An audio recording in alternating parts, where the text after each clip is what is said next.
But still కొన్ని hit అయి ఉన్నాయి. సో అక్కడ ఏదైతే మనం విజువలేషన్స్ చూస్తూ ఉన్నామో, నిన్న ఏదైతే ఫైర్ అయినటువంటి సందర్భంలో పైన మిసైల్స్ దాడి జరుగుతుంది, కింద అంతా కూడా వెహికల్స్ వెళ్ళేటటువంటి సిచ్యువేషన్ ఏంటి అది? అంటే వాళ్ళు భయంతో వెళ్తున్నటువంటిదా, లేకపోతే అది ఒక కామన్ సిచ్యువేషనా ఏంటి? అక్కడ ప్రజెంట్ సిచ్యువేషన్ ఏంటి?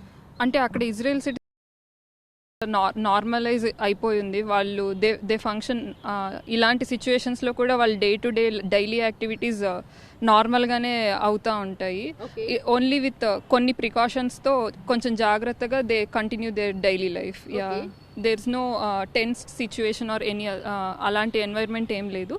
బట్ జస్ట్ కొన్ని ప్రికాషన్స్, గవర్నమెంట్ ఇస్తున్న ప్రికాషన్స్ని మనం ఫాలో అయ్యి we have to be vigilant and safety measures తీసుకొని నార్మల్ ఫంక్షన్ అవుతా ఉంది. ఇవి ఎక్కడి నుంచి? అంటే మీరు ఏపీలో ఏ ప్లేస్కి సంబంధించిన వాళ్ళు? నేను ఏపీ కర్నూల్.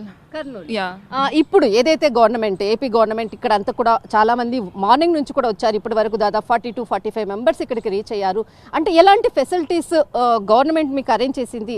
మంచిగుందా లేకపోతే ఏంటి? ఏదైనా ప్రాబ్లమ్స్ ఏమైనా ఉందా? So Israel airspace closed ఉంది. సో ఇండియన్ ఎంబసీ వాళ్ళు మమ్మల్ని via road they took us to జార్డన్కి తీసుకెళ్లారు. And from there they took us to Amman airport. Amman airport నుంచి మేము ఎయిర్ ఫోర్స్ ఫ్లైట్లో ఇండియాకి వచ్చాము. అండ్ అక్కడి నుంచి ఏపీ భవన్ వాళ్ళు మమ్మల్ని రిసీవ్ చేసుకొని ఇక్కడికి తీసుకొని వచ్చారు.